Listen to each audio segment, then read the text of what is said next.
Purihin natin ang Panginoon na malakas na papuri sa Diyos. Ating pakinggan ang magandang balita hango sa Ebanghelyo ni San Juan sa Kabanatang 14 sa talatang 1 hanggang 14. Ito po ang nakasaad sa wikang Banyaga. Do not let your hearts be troubled. Trust in God. Trust also in me. In my Father's house are many rooms. If it were not so, I would have told you. I am going there to prepare a place for you. And if I go and prepare a place for you, I will come back and take you to be with me, and that you also may be where I am. You know the way to the place where I am going. Thomas said to him, Lord, we don't know where you are going, so how can we know the way? Jesus answered, I am the way and the truth and the life. No one comes to the Father except through me. If you really knew me, you would also know my Father as well. From now on, you do know him and have seen him. Philip said, Lord, show us the Father, and that will be enough for us. Jesus answered, Don't you know me, Philip? Even after I have been among you such a long time, anyone who has seen me has seen the Father. How can you say, show us the Father? Don't you believe that I am in the Father, and that the Father is in me? The words I say to you are not just my own. Rather, it is the Father living in me who is doing His work. Believe me when I say that I am in the Father, and the Father is in me, or at least believe on the evidence of the miracles themselves. I tell you the truth. Anyone who has faith in me will do what I have been doing. He will do even greater things than these, because I am going to the Father. And I will do whatever you ask in my name, so that the Son may bring glory to the Father. You may ask me for anything in my name, and I will do it. Purihin natin ang Panginoon. Huwag kayong mabalisa, manalig kayo sa Diyos, at manalig din kayo sa akin. Sa bahay ng aking Ama ay maraming silid. Kung hindi gayon, sinabi ko na sana sa inyo, at paruroon ako upang ipaghanda ko kayo ng matitirhan. Kapag naroroon na ako at naipaghanda na kayo ng matitirhan, babalik ako at isasama kayo sa kinaruroonan ko. At alam na ninyo ang daan patungo sa pupuntahan ko. Sinabi sa kanya ni Tomas, Panginoon, hindi po namin alam kung saan kayo pupunta. Paano naming malalaman ang daan? Sumagot si Jesus, "Ako ang daan, ang katotohanan, at ang buhay.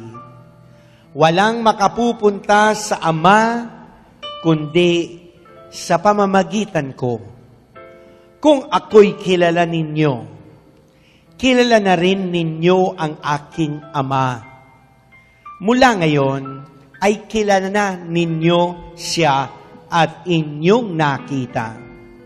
Sinabi sa kanya ni Felipe, "Panginoon, ipakita po ninyo sa amin ang Ama at masisiyahan na kami." Sumagot si Jesus, "Matagal na ninyo akong kasama, Felipe. Di yata't hindi mo pa ako nakikilala. Ang nakakita sa akin ay nakakita na sa Ama. Bakit mo sinasabing ipakita mo sa amin ang Ama? Hindi ka ba naniniwalang ako'y suma sa Ama at ang Ama'y suma sa akin? Ang mga salitang sinasabi ko ay hindi ko sinasabi sa ganang aking sarili. Ang Amang suma sa akin ang gumaganap ng kanyang mga gawain. Maniwala kayo sa akin. Ako'y suma sa Ama at ang Ama'y suma sa akin. Kung ayaw ninyong maniwala sa sinasabi ko, maniwala kayo dahil sa mga gawang ito. Sinasabi ko sa inyo, ang nananalig sa akin ay makagagawa ng mga ginagawa ko at higit pa rito, sapagkat pupunta na ako sa Ama, at anumang hilingin ninyo sa Ama sa aking pangalan ay gagawin ko upang maparangalan ang Ama sa pamamagitan ng Anak. Gagawin ko ang anumang hihilingin ninyo sa pangalan ko. Purihin, purihin, purihin natin ang Panginoon. Malakas na papuri sa Diyos. Brothers and sisters, I have good news for you. According to St. John chapter 14, verses 1 to 4, it says, "Do not let your hearts be troubled. Trust in God. Trust also in me. In my Father's house are many rooms. If were not so, I would have told you. I am going there to prepare a place for you.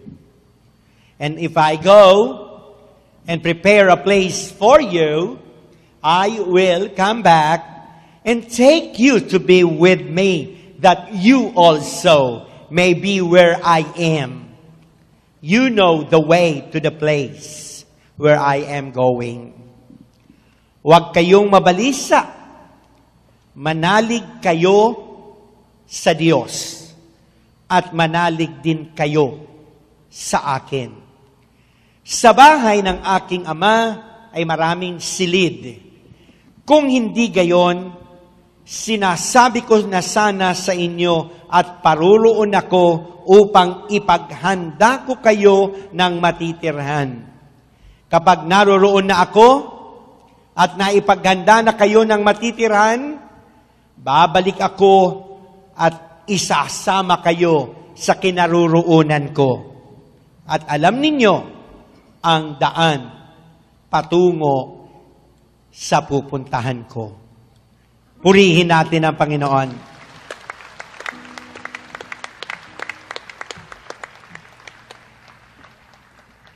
Ako'y napag-utusan na magbasa ngayon. At naalala ko, yung 3 kabalyero ang magkakasamang naglalakbay sa disyerto. Nagpahinga sila nang sila'y napagod. At sa gitna ng kanilang pagpapahinga, nakarinig sila ng isang mysterious voice na nagwika ng ganito. Mga Ginoo, dumampot kayo ng buhangin at ilagay sa inyong mga dalang lukbutan. At bukas, mapupuspos kayo ng matinding kasiyahan at kagalakan at ng matinding kalungkutan at ng malaking panghihinayang. At biglang naglaho ang mahiwagang tinig. Ang tatlong kabalyero ay wari bagang nabatubalani ng mahiwagang tinig at naging sunod-sunuran sa sinabi sa kanila ng mahiwagang tinig. At dumampot sila ng buhangin at inilagay sa kanilang lukbutan. Nag-usap-usap sila tungkol sa ibig sabihin ng mahiwagang tinig. Ngunit, di nila lubos na maunawaan na bukas, mapupuspos sila ng matinding kasiyahan at kagalakan at ng matinding kalungkutan at matinding panghihinayang. At sila'y nakatulog ng mahimbing nang sa kapaguran, baon ang palaisipang iyon. Kinabukasan, dahil iba-iba yung mga nilagay nila. No? Yung iba, maraming buhangin nilagay sa kanilang lukbutan. Yung isa naman, konti lang inilagay. At yung isa naman, basta sumunod na lang, pinakakunting nilagay. So kinabukasan, nagising sila na mataas na ang araw at agad nilang naalala ang sinabi ng tinig. Kaya agad nilang binuksan ang lukbutan at nagulat sila sapagkat yung napakaraming buhangin na inilagay ay naging mamahaling pink diamonds. At sila'y napuspos ng matinding kasiyahan at kagalakan. Yung isa, nakokonti. Konti. Sabihin nyo, konti. Konting diamond. At lalo na yung isa, natatamad-tamad na hindi niya alam kung ano mangyayari. Kaya, kinabukasan, nakita nila ang kalungkutan at malaking panghihinayang ang kanilang naramdaman. Dahil konti ang isa, marami ang isa, at pinakakonti ang isa na buhangin ang kanilang inilagay sa kanilang lukbutan. Ngayon, if you think education, knowledge is expensive, then try ignorance. What we know is little. What we do not know is immense. Huwag tayong makontento sa konting pakikinig o basta nandyan lang tayo na present. Kailangan ngayong gabi, todo bigay tayo sa pakikinig at full participation para wala tayong panghinayangan. At tsak yun, ang lahat ng makikinig sa ating mahal na punong lingkod, uuwi ring may pink diamond. Pakinggan natin ang ating mahal na punong lingkod, Brother Mike Z. Velarde.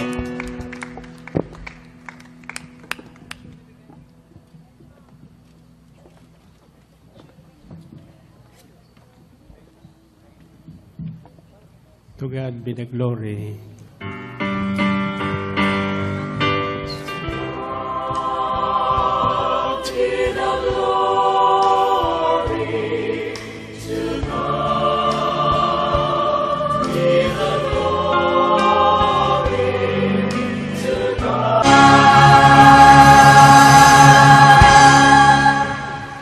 Purihin, purihin ang Panginoon. Find your partner. Unang sasabihin mo, huwag kang matakot. 1 plus 1. Pangala, sabihin mo, kasama natin ang Diyos. 1 plus 1. 3 plus 3. O ngayon, kasama ng Diyos ang sasabihin niyo. Ano ang kabaliktaran ng takot?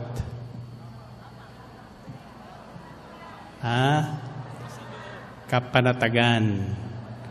So, huli sasabihin mo, mapanatag tayo. 1 plus 1. 3 plus 3. 7 plus 7.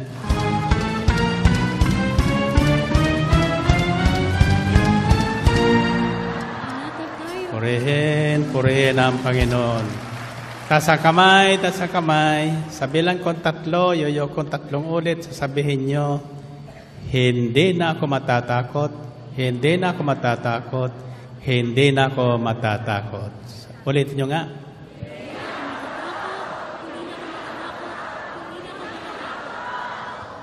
1, 2, 3.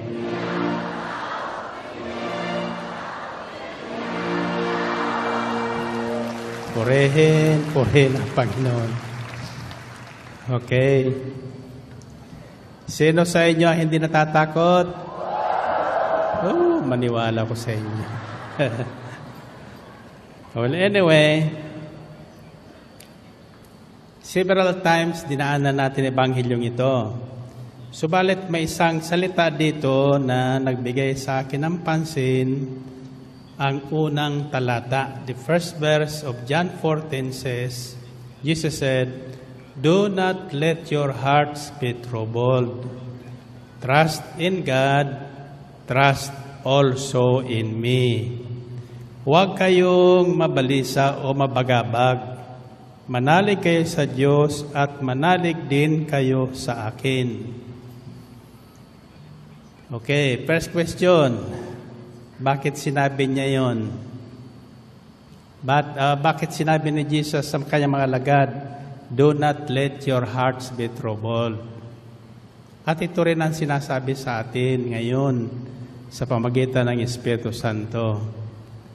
Ang sabi niya sa lahat, ako hindi magkakamali kung ngayon ay may nakikinig na hindi na alam ang gagawin, sapagkat ang balitang dumating sa kanya ay nakatatakot. At ang mga balitang ganyan ay basta na lang dumarating. May dinalaw ako ng isang araw, di ko sasabihin sa inyo, nang abutan ko po, mukhang wala nang kapag-asang mukha. Kamakailan lang na makausap ko sila, masayang-masaya. Pero may balitang dumating sa kanila na talagang nakatatakot. Ang hindi niya alam, naalaman ko na naroon sila. Kaya dinaanan ko kahapon at ang wika ko, anong ginagawa mo dito? Bakit ganyan ang mukha mo? Nagulat siya sapagkat di niya kalain ako'y darating doon. So ang sabi ko sa kanya, huwag kang matakot. Huwag kang matakot sapagkat miracles are forever. Amen ba?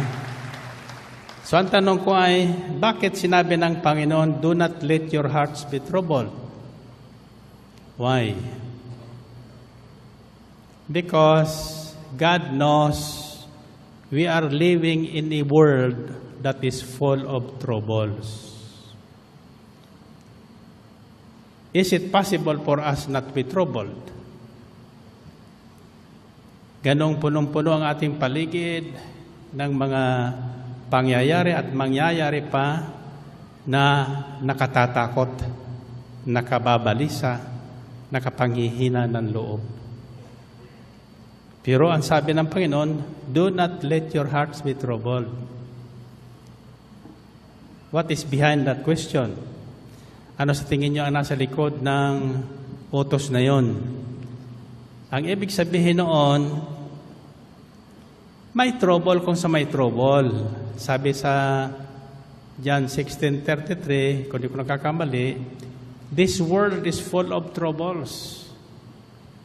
But be of good heart or good cheer or rejoice. Sa Tagalog, lakasan mang iloob. Napagtagumpayan ko na ang lahat ng trouble na ito. Amen ba? Because Jesus Himself was troubled by someone, but He was never been troubled. Pinilit siyang guluhin, siraan ng loob, takutin. Pero natakot ba si Jesus? Bakit hindi siya natakot? Bakit? Sabi dito, trust in God, trust also in me. Tingnan niyo, magkaiwala yan ha. Trust in God, trust also in me. Magtiwala kayo sa Diyos at manalig din kayo sa akin. Bakit pinaghiwalay niyo yun samantalang siya ang Diyos? Sapagkat nung sandaling yon, sa taong tulad natin, naging tunay na tao ang ating Diyos. Subalit, ni minsan hindi sila nagkahiwalay. Now, most of our troubles, the cause of our troubles is basically spiritual ignorance. Kawalan ng kaalaman tungkol sa ating buhay at buhay spiritual. Amen ba?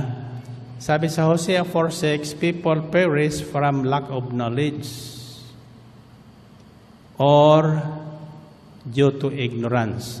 The other words for lack of knowledge is ignorance. Ano ang ignorance sa Tagalog? Ha? Lakasan nyo. Katangahan.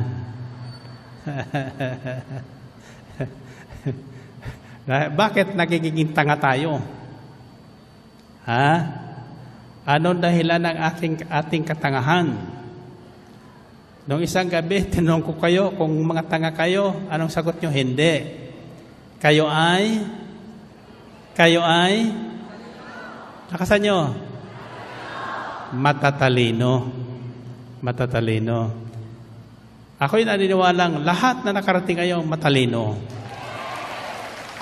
Amen ba? At lahat na nakikinig ngayon ay matalino. So habang kinakausap ko siya, biglang nagbago ang kanyang mukha. There was a sudden change from, sabi ni Brother kanina, ano yun nun? Matinding kalungkutan, napalitan ng malaking kagalakan. Bakit? Ano sa tingin nyo ang nangyari sa kanya? Nang abutan ko, wala ng kabuhay-buhay, pati ang mata niya, wala ng kabuhay-buhay. Pero nagkukwento na ako at kinakausap ko na siya, biglang nagbago ang mukha, biglang nagbago ang paningin. Bakit? Sapagkat ang dala ko sa kanya ay mabuting balita. Mabuting balita. Kung kayo ay may kaibigan o dili kaya may kamag-anak na may karamdaman, huwag niyo silang dadalhan ng masamang balita. Ang dala natin lagi ay magandang balita. Always good news. Yung matatalinong tao, hindi nagiging ahinti ng bad news, kundi laging good news ang dala. Paano, Brother Mike? Namatay ng asawa. Hindi ba good news yun? Nabawasan na siya ng problema. Diba? We can turn our troubles into miracles. anything that happens in our life, God knows. At sabi sa Biblia, in 1 Corinthians 10:13, wala pang pangyayari sa buhay ng tao na hindi dinanas ng iba. Common na common ang trouble sa tao. Tinatawag ito ng karamihan pagsubok. But I insist, hindi lahat na nangyari sa buhay ng tao ay pagsubok. No? Kundi katangahan. Bakit? Hindi kasi natin alam yung punot dulo ng pinagbubuhatan ng ating mga kaguluhan sa buhay. Maging karamdaman, nasunugan, binagyo, nawalan ng trabaho, hindi pagsubok yan. Yan ay trouble that comes along. But then, ang sabi ng Panginoon Kristo, do not let your hearts be troubled. Meaning, there are troubles around, so many of them. Any moment you will be in trouble if you will allow yourself to be in trouble. Kung hahayaan mo na ikaw ay maapektuhan, mayroon dyan sa atin, yung mukha ng ibang tao, pag tinignan mo, naapektuhan na siya. Bakit mo pa apektuhan buhay mo sa ginagawa ng iba? Amen ba? Kahit ano pang sabihin sa iyo, pangit ka, yan ang paniwala nila. Ako, sabi nila, pangit. Noon, malungkot ang buhay ko kasi pinaniwalaan ko sila. Ngayon, di ko naniniwala sa kanila. Basta ang paniwala ko, ako ay purihin natin ang Panginoon. Purihin ang Diyos. You see? Now, let us go back to these important verses. John 14, verses 5 to 11. Thomas said to him, Lord, we don't know where you are going. So how can we know the way? Jesus answered, I am the way and the truth and the life. No one comes to the Father except through me. If you really knew me, you would know my Father as well. From now on, you don't know him and have seen him. Philip said, Lord, show us the Father, and that will be enough for us. Ito po ang talatang nagtawag pansin sa akin. Verse 9 says, Jesus answered, Don't you know me, Philip, even after I have been among you such a long time? Hindi mo ba ako kilala, Filipe? Gayong napakatagal nakitang kasama. Maraming Kristiyano, matagal ng Kristiyano, hindi kilala si Kristo. That's why we get into troubles. Madali tayo mapagtuman ng mga trouble. Patayan dito, patayan doon. No? Away dito, away doon. Sabi ng Panginoon kay Philip, ano ka, Philip? Tagal mo na sa akin. Di mo pa ako kilala? Anong tawag doon? Tanga. Ignorance. Spiritual ignorance. Nan tanong, bakit hindi niya ganap na nakilala si Jesus? Matagal lang kasama. Bakit? Nakikinig ba kayo? Gusto niyo pagkatapos nito, hindi kayo madawit sa trouble? O maiwasan niyo ang trouble? O mapagtagumpayan niyo ang trouble? Gusto niyo? Okay. Ang problema ni Philip, kasama-sama nga siya ni Jesus. Pero pag si Jesus ay nangangaral, nasaan si Philip? Kumakain. Paano ko nalaman yan? Na maghanap po si Jesus ng isda at tinapay. Sino ang nagpresenta? Si Philip. Sabi ni Philip, Lord, mayroon po dito bata. Pero may dalang 5 pirasong tinapay at sa 2 pirasong isda. Pero gaano na ito sa karaming taong itong pakainin natin? See? Nakatuon si Philip lagi sa pagkain. Marami mga nakikinig, may baon pa nga na pagkain eh. So habang naghihiling message, siya naman nguya na nguya. Totoo hindi. You see? So kaya hindi niya kilalang ganap. Makikilala mo lang ang isang tao. Ako, kilala niyo ba? Sino nakakilala sa akin? Paano niya ako nakilala? Dahil ba sa ako'y gwapo? Hindi. Hindi. Pag yun ang tinandaan nyo, mawawalan kayo later on. Bakit? Pag may sumpong ako, pangit ako. Pero pag wala kong sumpong, gwapo talaga. Pero pag galit ako, lalo kong gwapo. Diba? May bisita ko. Tinatandaan ko lahat ng mga bisita na sa akin eh. For the first time, nakalapit daw siya. Siya daw nanonood lang sa television o kaya naririnig lang usap-usapan. Sabi niya, ano kaya mayroon yan si Velarde? So may kasama siya doon sa marami habang ako'y nagkukwento. Tahimik siya. Nakikinig siya. Ang sabi niya, pagkatapos, alam ko na ngayon kung bakit ang mga tao dyan sa El Shaddai napakatanga. sabi ko, bakit? Ako rin niya napatanga sa iyo eh. Nang magsimula ka magsalita, may natutuhan ako. Amen? So, kung si Philip ay nakikinig lagi sa sinasabi ng Panginoong Kristo, di sana hindi siya tatanga-tanga. Sa El Shaddai, walang tatanga-tanga sapagkat lahat sila ay nakikinig talaga. Amen? Paano kung alam na sila nakikinig? Sumisigaw ng amen. Pumapalakpak. Diba? Pag sinabi ng talo ng tatlo.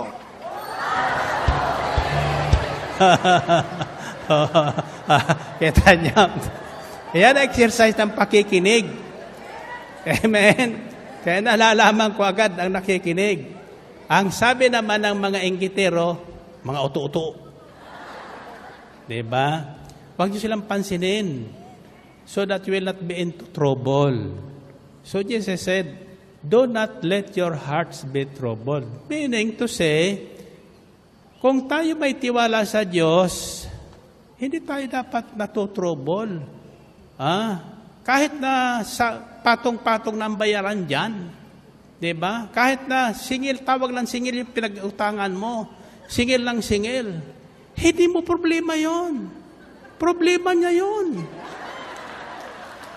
Diba? Ay kung hindi ka pinautang, di wala siyang problema. Ang problema mo ang mangutang. Pagkatapos, problema ng utangan ang maningil. Amen ba? Pero kung ikaw naman ay ayaw mo maging troubled ang buhay mo, magbayad ka ng utang. Kahit hindi ka sinisingil. Amen ba? Ganyan ang buhay. Ang trouble, gawa-gawa lang natin. Amen? Bakit kayo naririto in the first place? Are you troubled? Hindi.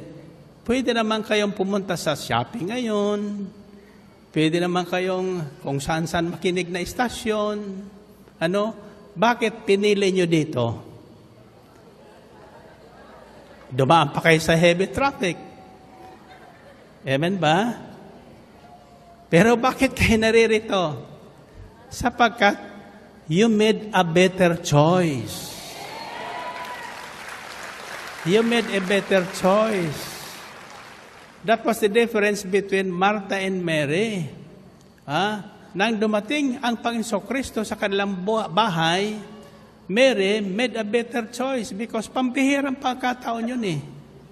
Pambihirang pagkakataon. At ang ganitong gawain, pambihirang pagkakataon po ito. Sa akin naman, bakit ako walang sawang magsalita dito? Sapagkat may nakikinig. May nakikinig. Amen ba? Sira ng ulo kung salita dito, walang nakikinig. Amen ba? So kayo naman, bakit kayo pakinig ng pakinig? Kasi may nagsasalitang katawa-tawa. Amen ba? Dito sa El Shaddai, tatanungin kayo, kayo ba minsan umuwi ng malungkot? Galit? Hindi. Bakit? Mabuting balita ang lagi nating napapakinggan. Good news. Kaya pinasisigaw. Yan lagi ang sigaw ng anghel pag may inutusan silang Panginoon. Pagdating doon sa kanilang subject matter, sasabihin niya, I have good news for you.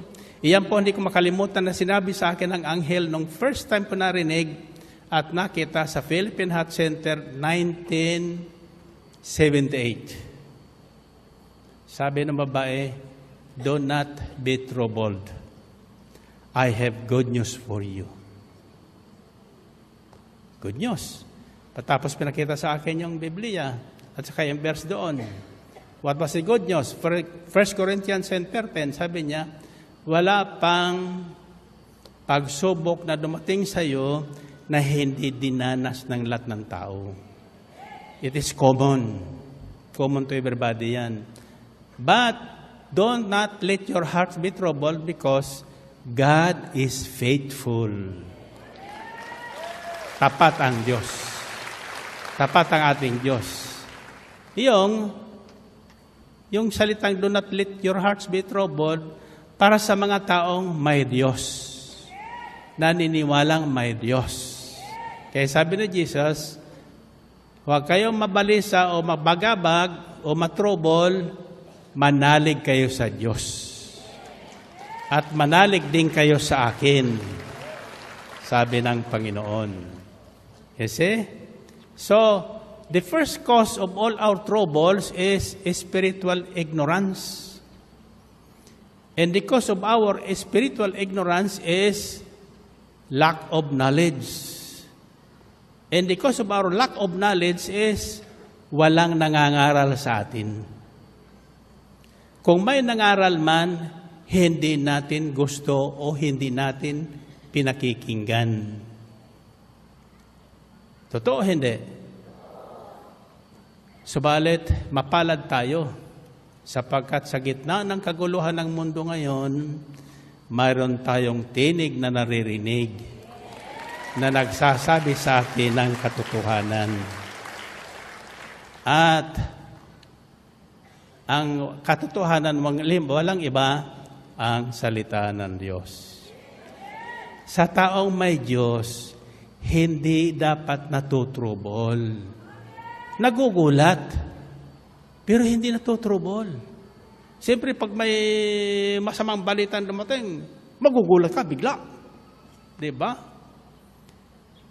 Pag may magandang balita naman, magugulat ka rin. Bigla. Sabihin sa'yo, yung mister mo, nakita ko. May kahawak. Ha? Maganda. Masamang balita ba yon? Mabuting balita yun. Nangangahulugan na gwapo ang mister mo. Sapagkat kung pangit yun, ay walang papansin doon. So that is what I say, turn your troubles into miracles. Or turn your lemon into lemonade. Ang kalamansi, biyak na kalamansi, makakain mo ba? Naka-smile ka? Siyempre, asim. Pag kinain mo, asim. Pero pag ginawa mong limonada, may yelo, may tubig, may asukal, pag inom mo, wow! Wow! Nakakaalis ng uhaw. Totoo hindi? So, galing pa rin sa lemon yon. So, when trouble comes, remember the lemon. Turn it into a lemonade. Always remember this, behind the clouds, the sun keeps on shining. Sa likod ng makapal na ulap na itim na nagdadala ng ulan at bagyo, ang sikat ng araw ay hindi minsan napapatid. Naririyan pa rin. Ibig sabihin, sa buhay natin, anuman ang nangyayari, masaya o malungkot, tatandaan nyo, si Kristo'y kasama natin. Amen. So anong kailangan natin? Very clear instruction ng Panginoon. Trust in God. Trust also in me. Kayawi ka magtiwala, buong puso at lubusan, at huwag kang mananangan sa sariling kaalaman. Siya ang sangguniin mo sa bawat iyong lakad, sa iyong balak, at kanya kang itutumpak sa lahat ng inyong lakad. Amen? So kung may tiwala ka sa Diyos, when trouble comes, sabi sa James 5:13, first prescription is what? It says, is any one of you in trouble? He should pray. He should pray. To a man of faith, sabi nga ni Bishop Pacane, worry ends where prayer begins. So rather than get worried, worry, start praying. Praying. What would you pray? Anong ipapanalangin mo? Yung problema mo? You will get into trouble. If you pray for your problem, forget about your problem. Pray for others' problems. Kalimutan mo sarili mo, panalangin mo yung ibang taong may problemang tulad mo. Nasundan niyo ba yon? Sapagkat sa sandaling ginawa mo yon, anumang gawin mo sa iba, ibabalik sa iyo ng Diyos. Ibabalik sa iyo ng Diyos. Amen ba? So I said, James 5:13 says, is anyone of you in trouble? He should pray. Is anyone happy? He should sing songs of praise. Kaya ang ginagawa natin dito sa gawain na yun, diba?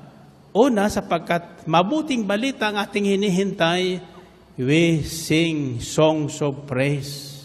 Sama-sama tayong umaawit ng papuri sa Panginoon. Kaya nang pinanonood kayo sa monitor behind, sa aking dressing room, kinukunan kayo ng mga mukha nyo sa inyong mga pagpupuri. Ito, sinabi sa akin, totoo po ito. Do you remember Senator Orly Mercado? Yung naging senador, isang announcer sa atin noon. Pumunta sa akin isang araw. Sabi niya, Brother Mike, doon po ako nagsisimba sa Ellinwood, sa Ermita.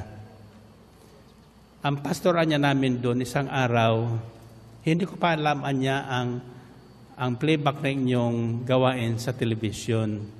Isang araw niya, isang linggo, the topic of his sermon is about praising God. Pagpupuri at pagsamba sa Diyos.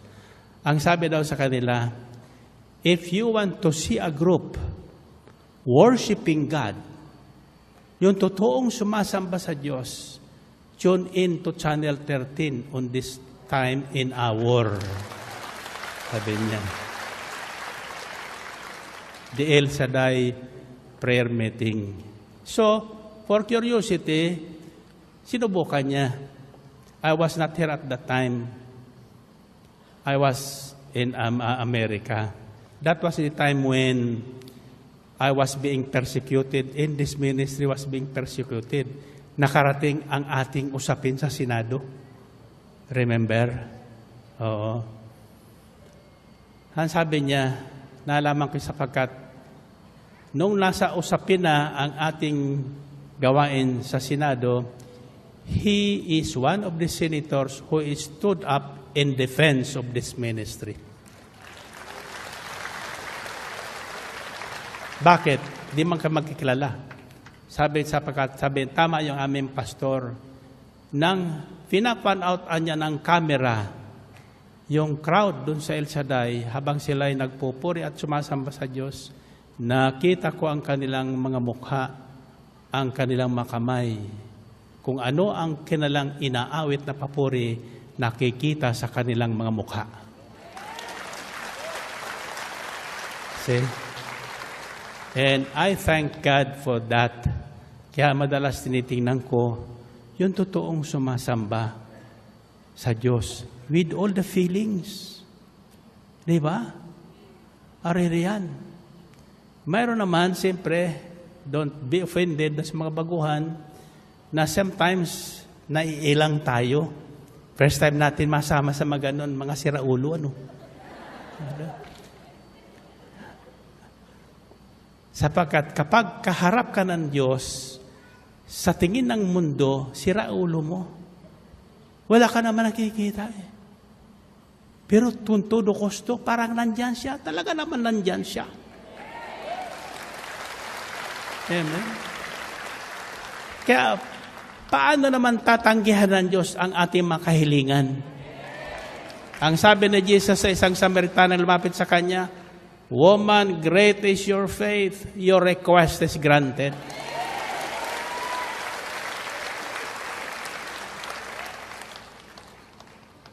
Gusto niyo lahat ng inyong prayer request ibigay ng Panginoon?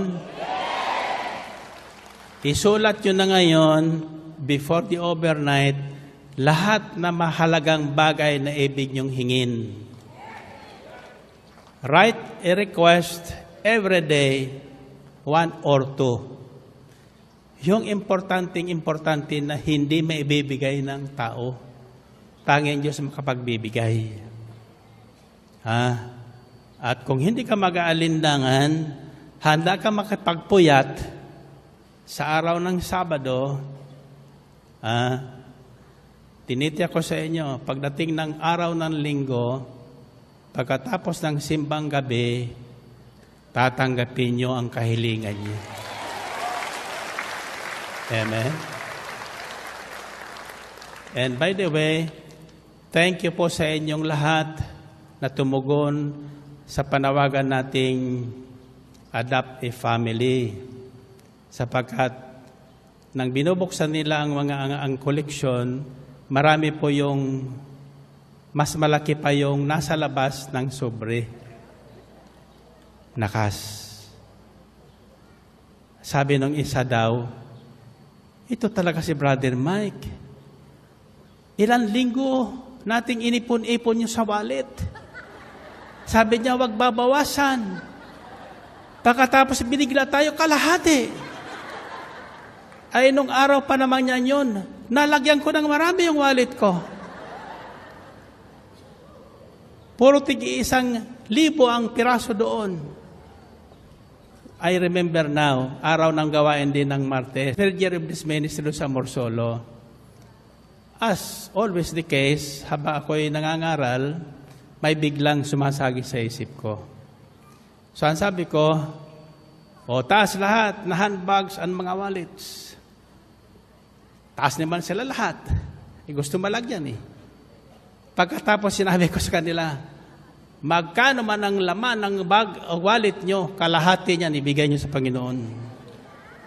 Alam mo, mayroon doon mag-asawa. Parehas bagong sweldo. Yung laman ng wallet ng mister, 20,000. Yung laman ng bag ng Mrs., 30,000. Yun siguro kanya kinasweldo, no? So sabi nung mister, pauwi na, sabi niya, yung akin, binigay ko na. Kalahati. Sabi ng babae, sobra ka naman. Sabi niya, ay ikaw, bakit? Hindi niya ako nagbigay. Sabi niya, malaki yata nito. Pero hindi naman niya magamit-gamit, magastos-gastos. For buong linggo. Kasi uulitan sila ng Martes, kagaya nito eh.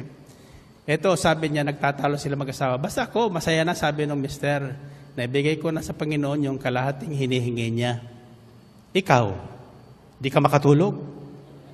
Hindi mo na magamit-gamit ang pirang yan. Sabi niya, kasi hindi sa'yo yan. Sabi ng misis, sabi niya, sa totoo lang talagang hindi ko magamit ito. Pero, huwag ka magsusumbong ha. Sa Martes, kapag mahulaan ni Brother Mike na mayroon mag-asawa, hindi ko pa siya gaanong kilala noon eh, mayroon mag-asawa na bagong sweldo at mahulaan nila, kung mahulaan niya, magkano ang laman ng wallet mo at magkano lang ang bag ko, ibibigay ko ito. Dumating ang Martes. Nandun siya sa harapan. Ito na, bukang bibig ko right away. Andito ba kayo ng Martes? Sabi nila, Amen. Nung Martes kako, ano ang huling habilin sa inyo sa panalangin natin? Itinaas nyo ang wallets at sa mga handbags. At katapos, hiningi sa inyo ang kalahati ng laman ng inyong handbag. Mayroon ka akong mag-asawa dito, nung araw ng Martes, awan ko kung naririto ngayon, ang laman ng wallet ng Mr. 20,000 at binigay niya ang kalahati at ang laman naman ng handbag ng Mrs. 30,000. Wala pambawas hanggang ngayon. Alam mo, tumayo yung nanginginig, umiiyak. Ako po yun. Patawad po. Ito na po lahat. Kako hindi kalahati lang. Natatandaan niyo si Sapphira at Ananias? Ananias ba yun? Oo. Sa Acts of the Apostles. Naibenta yung kanyang bahay at lupa. Ganon sila nung unang panahon eh. Sa mamagawa. Naibenta nila ng mas mataas dun sa gusto nilang presyo. Nang maibenta nila, sabi ni Sapphira, di naman alam ni Peter kung magkano ang kabintahan natin. Huwag natin ibigay lahat. Hatiin natin. Okay, sabi ni Ananias, tago mong kalahati, dadalhin ko ng kalahati. Pagdating na Ananias doon, kita siya ng pumasok ni Peter. Ananias, halika. Magsabi sa akin ng totoo. Magkano ang laman ng bayong mo? Iyan ba ang kabuuhan ng binta ng bahay at lupa niyo? Opo. Sabi ni Peter, ba't kayo nagsisinungaling sa Espiritu Santo? Hindi totoo yan. Ngayon din, mangingisay ka. Nangisay. Patay. Si Ananias. Pinalibing dun sa bakura ng kanilang pinagsasambahan. Dumating na ngayon si Sapphira. Nakatrahe di buhod Nakapamaypay pa. Siyempre, malaking offering. Kalahati ng kanilang house and lot. Sana, kita siya ni Pedro. Sabi niya, ay, Sapphira, halika. Sapphira ba yun? Tama ba? Anyway, sabi niya, Sapphira, tatanong kita, yung bandalan ng asawa mo, yung bang kabuhan ng binta ng bahay at lupa niyo? Opo, sabi naman niya. Bakit pinagkasunduan yung magsinungaling sa Espiritu Santo? Susunod ka sa kanya, kalilibing lang sa asawa mo. Sa takot ni Sapphira, hinimatay. Inilibing din. Buhat noon na hintakutan lahat naman ng palataya. Hindi tayo pwedeng magsinungaling sa Espiritu Santo. Amen. Ang tanong ko, paano nalaman ni Pedro yon? Sumasa kanya ang Espiritu Santo. Amen ba?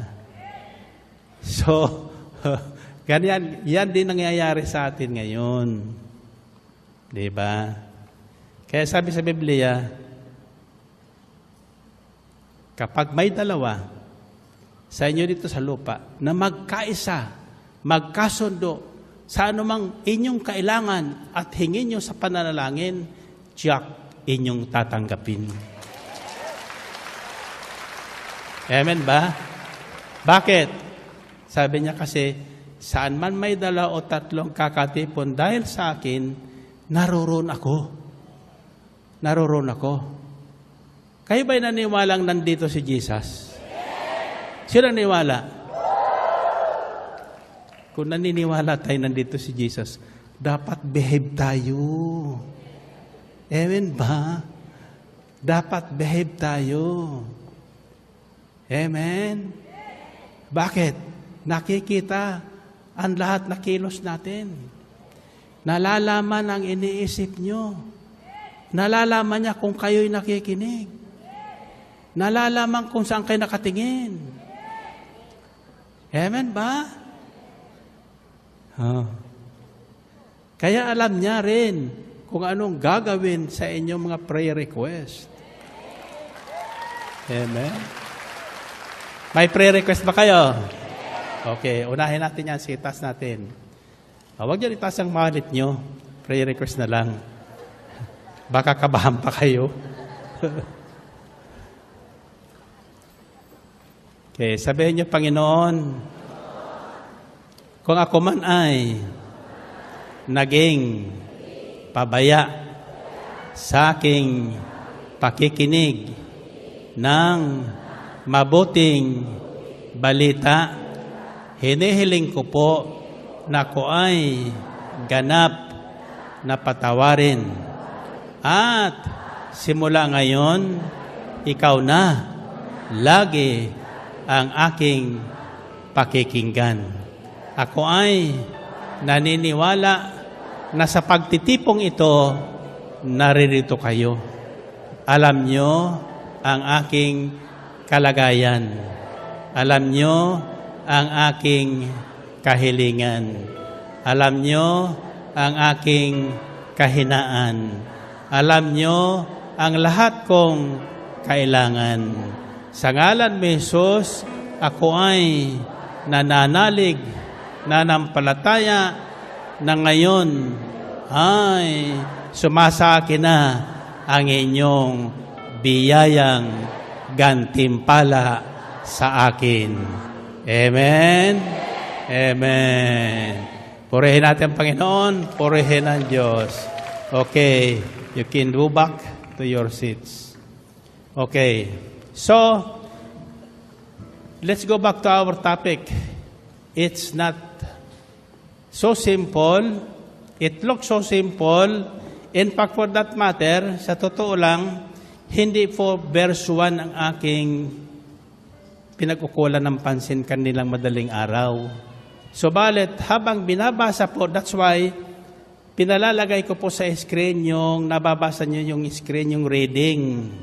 Sapagkat habang tinutunghay yung nagbabasa ni Brother Rene or Brother Ray Vargas or Brother Rafi Lawang, kung sino ang aking mapag-utusan, tinitinan ko po yun doon, na parang ako kayo. Tinitingnan ko at habang trino-pronounce nila ang words, the Spirit of the Lord speaks to me. What word? Sapagkat ang aking panalangin, Lord, just say the word. Hindi naman sinabi ng Centurion, say the words. Just say the word. Sabihin mo lang ang salitang kailangan ko. Kailangan ng aking katulong na may sakit at gagaling siya. Pag sinabi mo yun, yun ang hinihintay niya. That is what I always pray every time I prepare a message. I say, Lord, just say the word. Here I am to pronounce it. Hindi ang akin. Of course, I prepare. Naghahanda din ako. But along the way, habang tinutunghayan ni Brother Vargas, oo nga naman, first words is a command. Utos. Do not let your hearts be troubled. Trust in God, trust also in me. I said, why? Kaya nagtanong ko yung Brother Rafi kanina habang kami nanonood nun sa reading sa screen. Kako, Brother Rafi, bakit sinabi niya, do not let your hearts be troubled? Bakit? Well, first is, Jesus knew that there are so many troubles. This world is full of troubles. Either it is our own making or somebody causes the trouble. But it is possible for us not to be troubled. That's why Jesus said, do not let your hearts be troubled. When he said that, he knows that it is possible for us not to be troubled. The solution is there. Hindi man niya sinabing, do not let your hearts be troubled. He gave the solution. Trust in God. Trust also in me. Huwag kang mabalisa. Huwag pang magbagabag. Huwag kang matakot. Manalig ka sa Diyos. Magtiwala ka sa Diyos. At magtiwala din kayo sa akin. Sabi ng Panginoon. Bakit pinaghiwalay niya? Bakit pinaghiwalay pa niya? Siya naman yun. To make it clear. Trust in God. Trust also in me. Because Jesus was speaking to His disciples as a man. But later on, He explained to Philip, nang sabihin ni Philip, Lord, just show us the Father. Ang sabi ni Lord, Philip, ang tagal-tagal mo na sa akin. Ang tagal-tagal na kitang kasama. Aanga-anga ka pa. Hindi mo kilala. Hindi mo kilala ang Ama. Ang nakakita sa akin, nakakita na sa Ama. Sapagkat ang Ama at ako ay iisa. Amen? Suma sa akin ang Ama at ako'y suma sa Ama. That's why there is but one God. Iisa ang Diyos. May tatlong calling lang o persona o pangalan.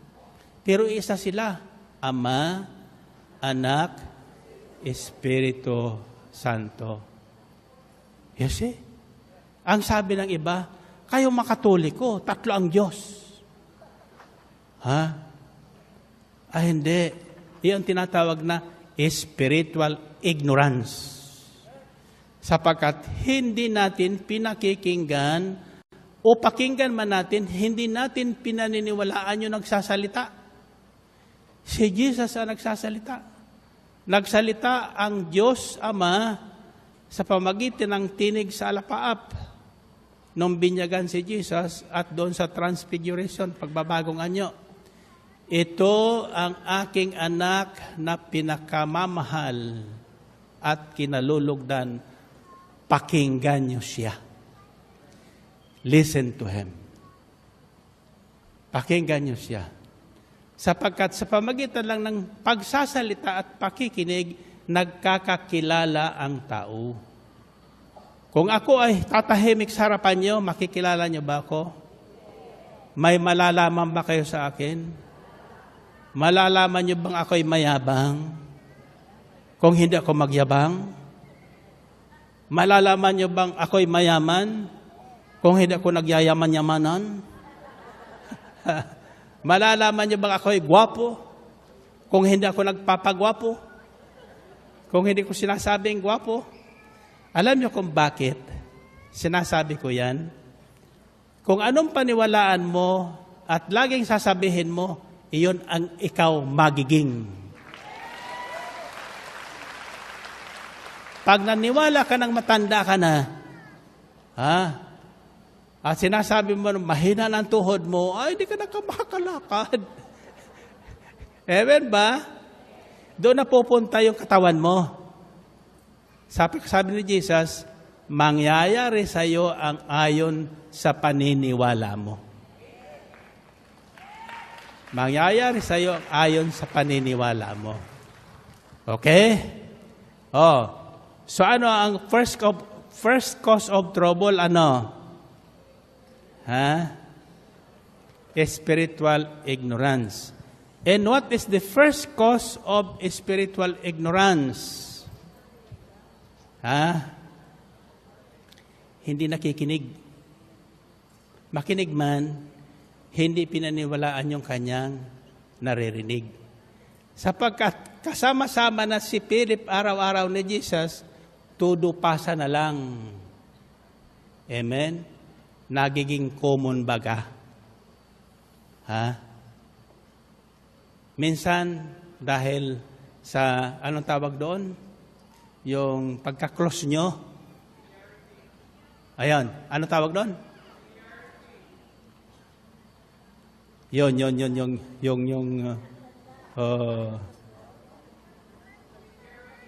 Familiarity.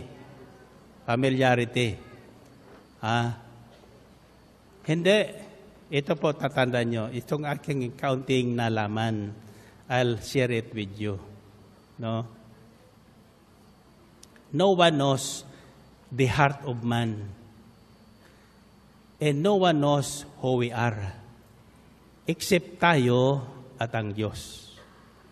Tandaan mo yan, ha? Walang nakakaalam ng kung sino ka at kung ano mayroon ka. Maliban sabihin mo. Maliban sabihin mo. Lalo ng demonyo. Hindi ka makikilala ng demonyo. Hindi malalaman kung anong problema mo. Maliban sabihin mo. Kaya, laging sinasabi sa Biblia, life and death is at the tip of the tongue. Buhay at kamatayan nakasalalay sa dila ng tao. Ngayon, the strength of our President, Duterte, is in his tongue. Ang lakas at kapangyarihan ng ating Pangulo ay nasa kanyang bibig. Nandoon din sa kanyang bibig ang kanyang kahinaan. The weakness and power of a person is in his tongue. And that is what our President is possessing and exercising. No? But if I were him, I will keep my cards to my heart. No one will ever know what I will do tomorrow. I will not tell you.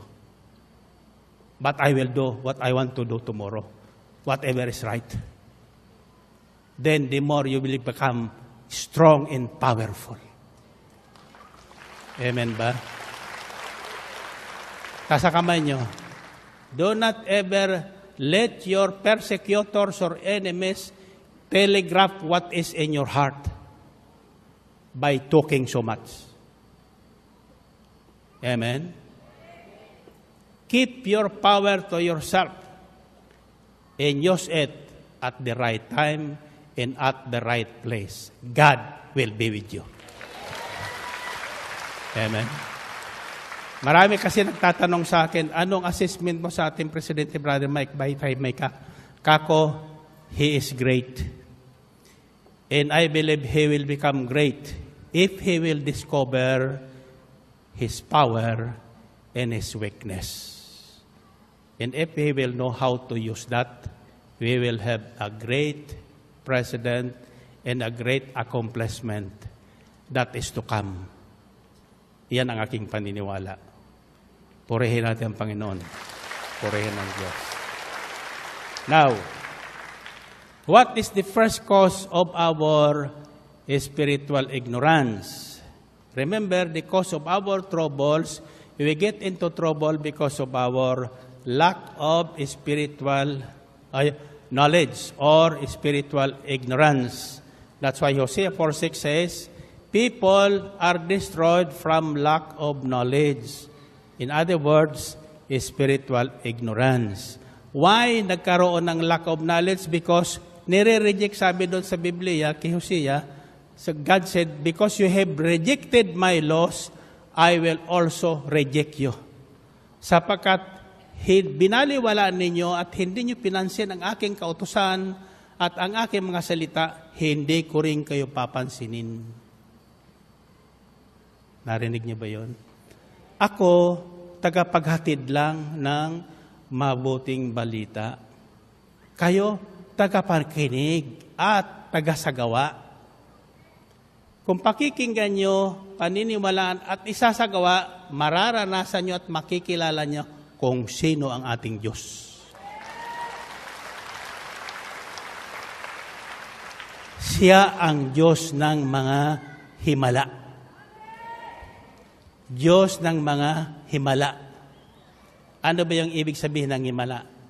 Himala is a miracle. A miracle is himala. And ibig sabihin ng himala o miracle, something we cannot explain. Nangyayari na hindi natin ma-explain. No. Diba? For example, sa akin, the first time I realized a miracle is what I'm sharing always in 1978. Talagang all the findings doon sa examination ng mga doktor, I have a heart block and heart enlargement. But after that incident, nung gabing yun na dumating sa akin ang mabuting balita, 4 days later, my doctors came in and said, a miracle must have happened to you. First time narinig yung miracle. Why?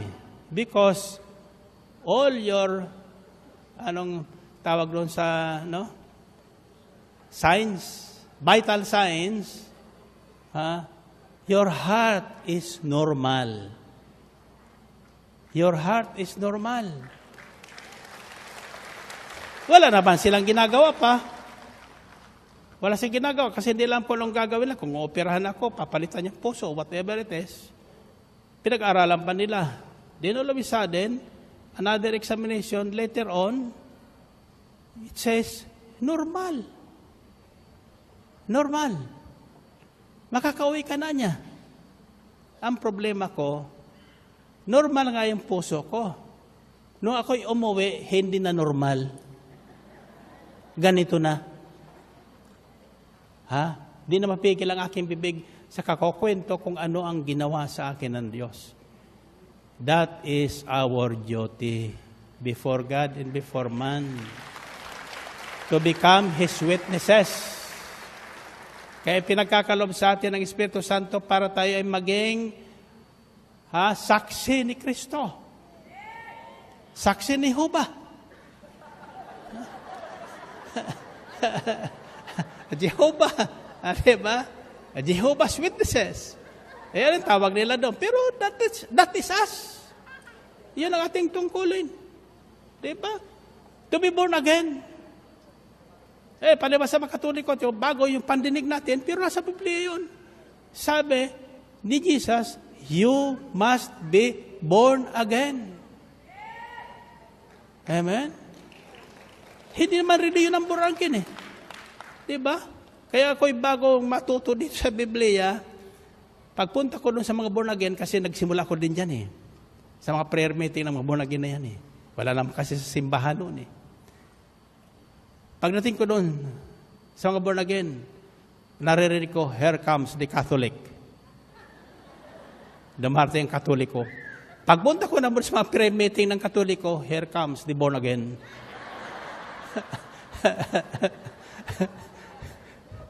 Purihin natin ang Panginoon. Purihin ang Diyos. Diba? Why? Because God is God.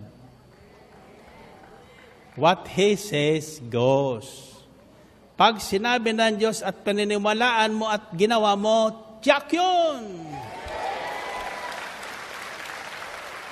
Tiyak yun. Gusto mo lang mamatay? Napapagod ka na. Pag sinabi mong pagod na ako, sabi ni Jesus, come to me. I will give you rest in peace. Amen ba?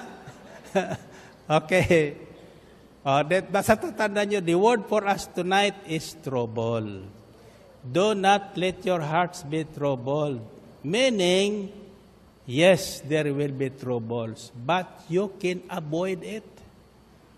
Kahit na troubling ka ng troublen. Nung hindi ko pa ng mga biblang salitaan ng Diyos, pag hindi na ako kinikibo ng misis ko, in trouble na ako. Sa loob-loob ko, baka nalaman yung sikrito ko. Gusto nyo malaman na may sikrito ang mga mister nyo, huwag yung kibuin sa bahay. Magtatatanong yan, bakit hindi ka kumikibo? Basta mo kibuin yan. Sasabihin mo niya, I know your secret. I know your secret. Saka, malitiro niya magsasapat. Total, alam mo na pala. Pasensya ka na talaga, ha? Huli mo na siya. Ngayon, nang mahuli mo, will you be in trouble? Ha? Dati wala kang trouble. Ininsist mo, malaman mo, nang magtapat, you are in trouble. Kada instruction ni Jesus is, do not let your hearts be troubled. Meaning to say, huwag kang maghahanap ng problema. Sapagkat ang problema naririyan yan. Iwasan mo ang problema. Amen ba? Ay, paano kung brother Mike, ang problema ko, asawa ko? Iwasan mo. Amen ba? Okay. Now, what is the cause of spiritual ignorance naman? If the cause of troubles is spiritual ignorance, we must know the cause of our spiritual ignorance. Ano? Gusto niyo malaman? First cause of our spiritual ignorance is found in John chapter 4, verses 7 to 18. Mahaba yon, pero ito po ang sikreto doon. When a Samaritan woman came to draw water, Jesus said to her, "Will you give me a drink?" His disciples had gone into the town to buy food. The Samaritan woman said to him, "You are a Jew, and I am a Samaritan woman. How can you ask me for a drink? For Jews do not associate with Samaritans." Ano ibig sabihin nun? Ang tingin nila sa mga Hudyo, ang tingin ng mga Hudyo sa sarili na, mataas. They are the chosen people. Kubagad nga man eh. Yung mga Samaritan, tulad natin. Mga aba. Kaya hindi nakikipag-associate. Lumalayo. Humihiwalay. See? Ganito po yan. Simpleng explanation. Gusto mong maging masaya? Sumama kayo sa mataong masiyahin. True or false? Gusto mong malungkot? Sumama ka sa taong malungkotin. Gusto mo mapasok sa trouble? Sumama ka sa troublemaker. Nasundan nyo? Diba? So, ignorant yung mga Samaritan, dahil ayaw nila makipag-associate sa mga Hudyong pinili ng Diyos, mga taong pinili ng Diyos. Now, as we go further, it says, Jesus answered her, "If you knew the gift of God and who it is that asks you for a drink, you would have asked him and he would have given you living water." Kung alam mo lang anya, kung hindi ka anga-anga, ibig sabihin, in other words, kung alam mo lang niya, kung kilala mo kung sinong humihingi sa iyo ng kalahati ng laman ng wallet mo, baka lahat ibigay mo. Sapagkat, kapag humingi ka sa akin, yung binigay mo, ibabalik ko sa'yo ng 100 ulit. 100-fold. Diba? That's what the Bible says. Give, and it will be given to you. A good measure, shaken together, and running over. Magbigay ka at bibigyan ka ng Diyos, hustong takal, siksik, liglig, umaapaw pa. Umaapaw. Pag nagbigay ang Diyos, umaapaw. Amen ba? Yung tatlong kwento ni parable ni Brother Ray Vargas doon sa tatlong maglalakbay, yung isa, sumunod sa tinig. Pinuno yung kanyang lokbotan ng buhangin. Hindi man niya maintindihan. Ang hindi maintindihan, yung buhangin na walang halaga, kinabukasan magbibigay sa kanya ng malaking kagalakan.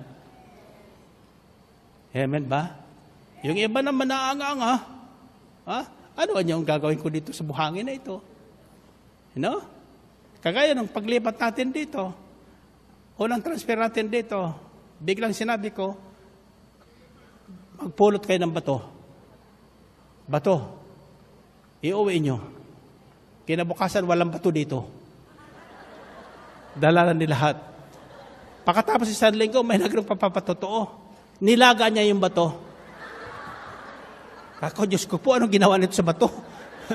Nilaga niya yung bato. Sapagkat yung anak, apo niyang diarrhea.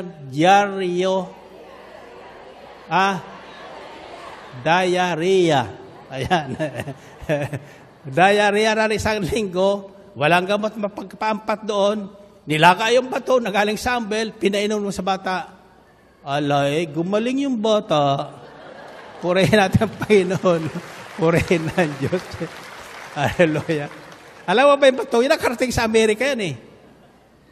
Pinagtibintan doon sa Amerika. Ayun mga pinagawa ko sa inyong rosaryong bato. O sabi ng iba, yan si Bilari kung ano-ano mga pinagagawa niya sa amin. Gumagawa nga siya ng bato. Reklamo naman reklamo. Hindi natapos yung rosaryo niya. Saka reklamo. Ayun isa naman, gumawa ng masayang kalooban, ngayon, manufacturer na siya ng rosaryo. Rosaryong bato. Amen ba? Yung iba naman dyan, mas marunong pa sa nagbigay ng instruction. Hindi bato ang ginawang rosaryo, puwet ng baso. Hallelujah. Pag sinabing buhangin ang damputin, buhangin ang damputin. O kinabukasan ano nangyari sa buhangin? Isang lokbotang diamonds. Amen ba? Ngayon, ang iuwi nyo, hindi diamonds. Ginto. Ginto. At higit pa sa ginto. Higit pa sa ginto. Sapagkat kung kayo nakikinig, you will no longer be in trouble. Alam nyo na ang solusyon sa trouble. Diba? Huwag kang sa tao magtiwala. Kay Yahweh ka magtiwala. Buong puso at lubusan. Amen ba? Huwag ka magtitiwala sa asawa mo. Sisinungaling pa yan. Pero kay Yahweh ka magtiwala, sigurado magtatapat sa iyo yan. Amen. Madaling mahuli ang lalaki. Bakit ko alam yan? Experience ko yan eh. So sabi na Jesus sa babae, kung alam mo lang kung sino ang humihingi sa iyo, disin sana ikaw ang hihingi sa akin at ibibigay ko naman sa iyo. Na hindi ka na muling magkukulang. Kalahati nga lang hiningi sa iyo, nagreklamo ka pa. Pero nagbigay ng kalahati na walang reklamo, tiyak yun, di na magkukulang. Amen. Ang kanyang Pasko, hustong takal, siksik liglig, umaapaw. Amen ba? O ngayon, tuloy natin yung kwento ng Samaritana, di ba?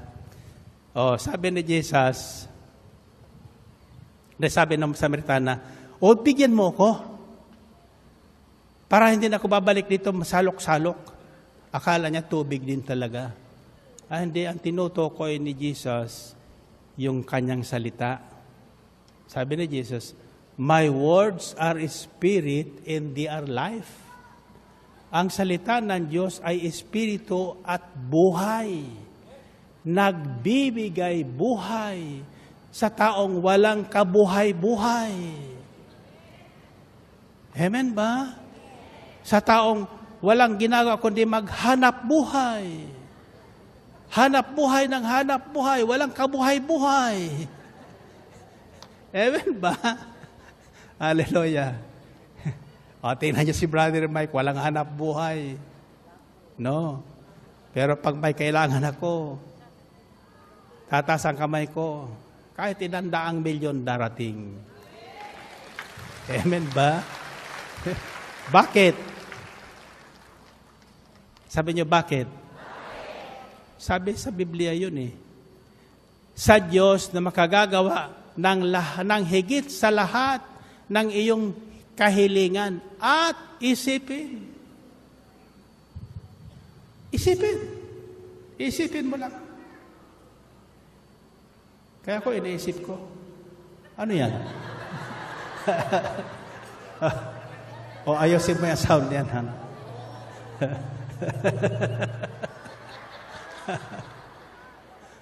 O pwede pa yung ganyan, ano? Okay, tayo nyo. Pag hindi pa kayo nakangiti, sa oras na ito, pustiso ang ngipin nyo.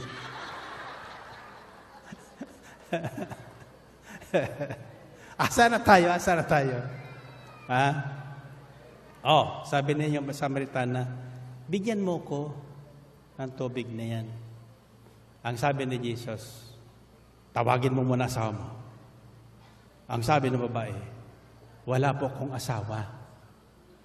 Sabi ni Jesus, tama ka. Wala kang asawa. Sapagkat kasama mo ngayon, hindi mo asawa. Kasama mo lang. Pero nagkaroon ka na ng 5 asawa. Pero sabi ni Samaritana, ba't mo alam? Ba't mo alam? Ha? Ang sabi niya, ikaw yata ang Kristo. Bakit? Diyos lamang nakakaalam ng lahat ng ating buhay. Past, present, and future. Aliyosin yan, soundhan yan dyan, ha? para hindi kami nagugulat dito. Tatandaan nyo, hindi pa lumalabas ang entertainment pin nyo.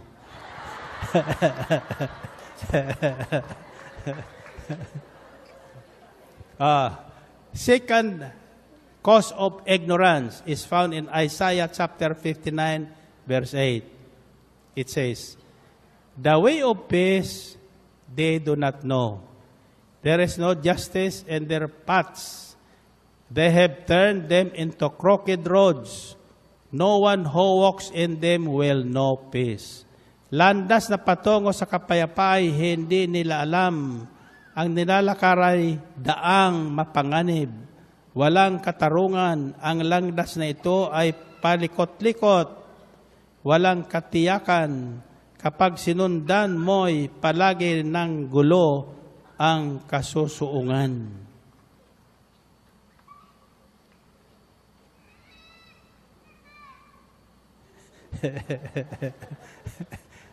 Naunawaan niyo ba yun?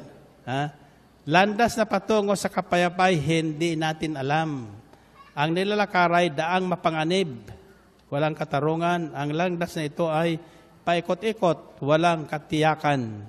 Kapag sinundan mo'y palagi ng gulo ang kasusuungan. Nararanasan natin yun, di ba? So bakit ka dadaang pa doon? Paulit-ulit, we should learn from experience. Hindi na dapat na ulit yun. Para kayong yung isang nanood ng sine ni Fernando po. No? Madalas si kwento yan eh. Totoo kasi ito eh. Pumasok sa sinihan. Kalagitnaan na. So inabotan niya yun nung pumasok si Fernando po doon sa isang siya. Pinagbububog. Talagang iniwanan ng mga tulisan. Halos patay na. Awang-awa naman niya nanonood. Palibasa, kalagitnaan niya, inabotan niya, inulit ang pelikula. Inulit. Simple madadaanan di uli iyon. Nakita niya uli yung iksinang yon. Ang sabi na nanonood, huwag kang dadaan dyan, bububugin ka na naman dyan.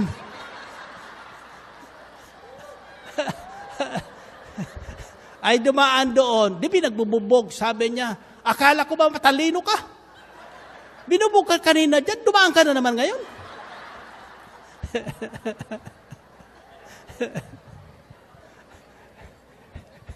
Amen ba? Nakita nyo? So, we should learn from experience. Napasubo ka na doon, yung kinahinatnan mo ay kaguluhan, ba't ka uulit doon? Alam mo naman na mahigpit maningil yun. Hindi ka patutulugin, ba't nangutang ka uli doon? Ikaw naman nagpapautang, alam mo hindi nagbabayad yun, ba't pinautang uli?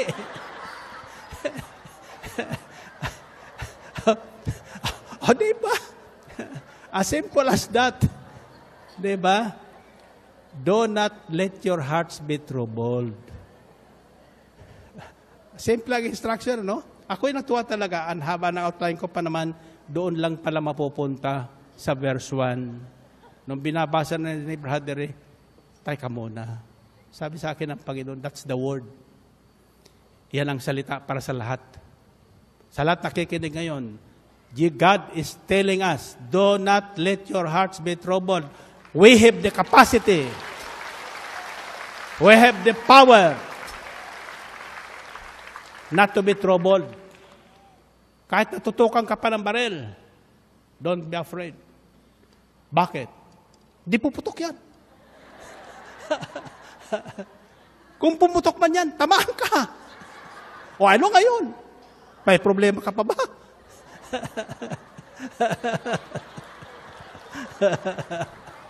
Purihin natin, Panginoon. Purihin ng Diyos. And finally,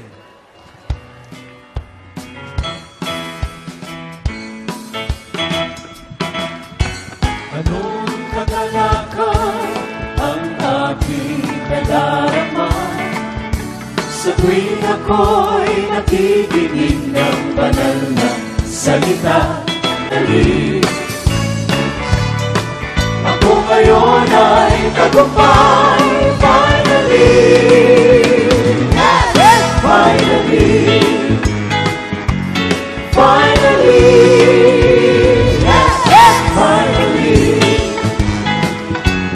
finally, finally. Purihin ang Panginoon. Finally, ano ang pinag-uusapan natin? The cause of trouble is spiritual ignorance. And the cause of spiritual ignorance is, yung mga nabanggit ko na. And the next is, hindi pa tayo tapos dito eh. Siguro mga isang linggo pa ito. You read Ephesians chapter 4 verses 17 to 19. It says, so I tell you this, and insist on it in the Lord, that you must no longer live as the Gentiles do, in the futility of their thinking. They are darkened in their understanding and separated from the life of God because of the ignorance that is in them due to the hardening of their hearts. Sa Tagalog, sabi niya, para kayo malayo sa trouble, iwasan nyo na ito. Huwag na kayong gumaya doon sa mga hentil na walang nalalaman tungkol sa Diyos, walang kilalang Diyos. Walang iniisip kundi yung mga makamundong bagay. Bakit? Sapagkat ang kanilang kaisipan ay nalabuan na.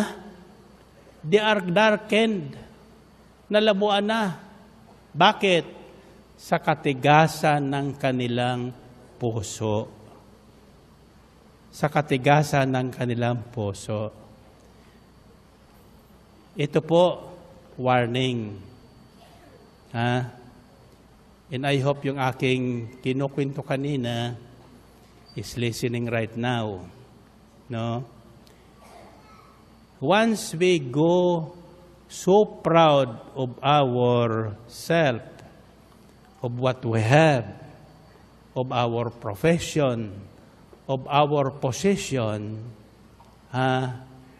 we set aside God. Sa sandaling tayo ay maging matayog na nang akala natin sumasa atin na lahat, wala na tayong kailangan. Ibig sabihin, tumataas ng ating kalooban. No? Daraan tayo sa matinding trouble. Para ano? Para tayo paluhurin. Because ang instruction, if you want to get out of trouble, when you are in trouble, you should pray. The first thing you should do is pray. And prayer leads a proud person to humble himself before the Lord. Because a proud person will never ask from anything from God. Isang kaibigan ko, sabi sa akin, nagsisimula ko sa renewal, kumain kami sa restaurant, walang toothpick. Ang sabi ko, Lord, kailangan ko po toothpick. Sabi ng kasamang ko, sobra ka naman. Pati toothpick, hingi mo sa Diyos. Hingi mo sa waiter. Sabi ba naman sa akin? Hingi mo sa waiter. Di lumapit ang waiter. Sabi niya, waiter, bakit walang toothpick dito? Sabi ng waiter, sorry po, naubusan na kami ng toothpick.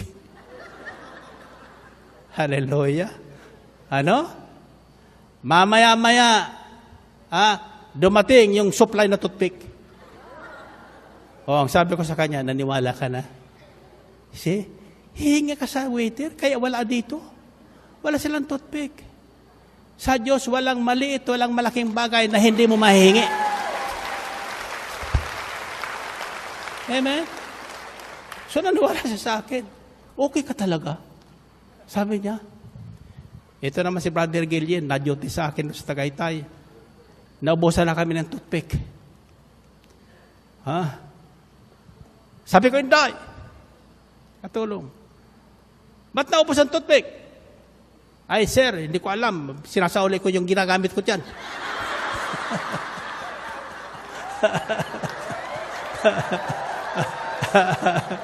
Ay, ngayon, si Sister Belmar, marunong yan, Sister Belen. Lagi may toothpick yan sa kanyang wallet. So, kinuha yung toothpick niya. Pinutol. Binigay sa akin kaputol.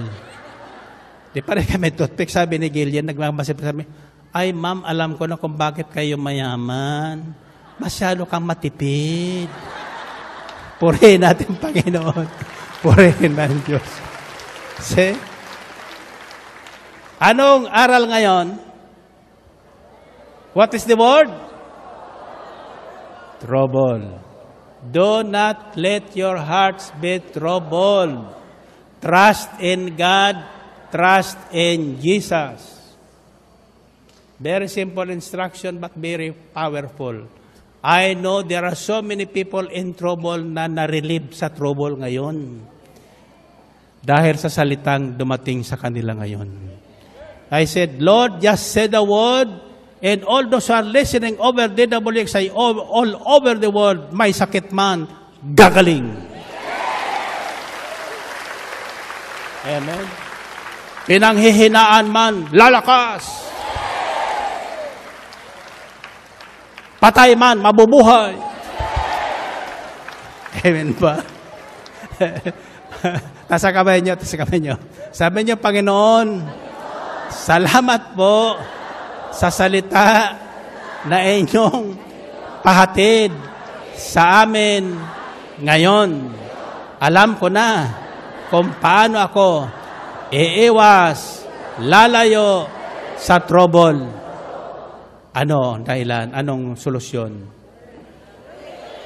Magtitiwala ako sa Diyos. Sa Kanya lang ako mananalig. Sa Kanya lang ako hihingi. Tsak yun. Aking tatanggapin. Amen. Amen. Find your partner. Find your partner. Anong sasabihin mo? Do not let your hearts be troubled. 1+1.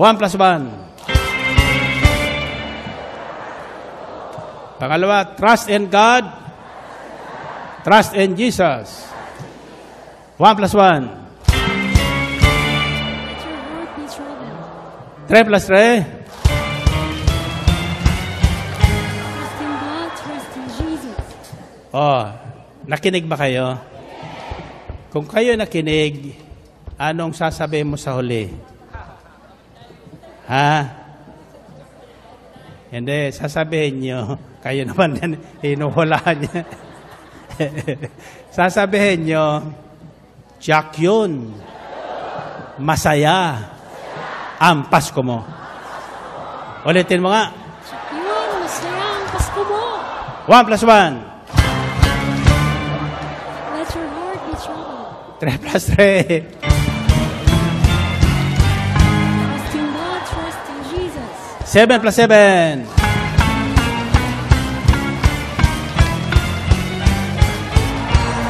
Yun, masaya ang Pasko mo. O, taas sa kamay. Taas sa kamay. Ito ang sisigaw nyo. Himala ng Pasko dumating na. Pasko, dumating na!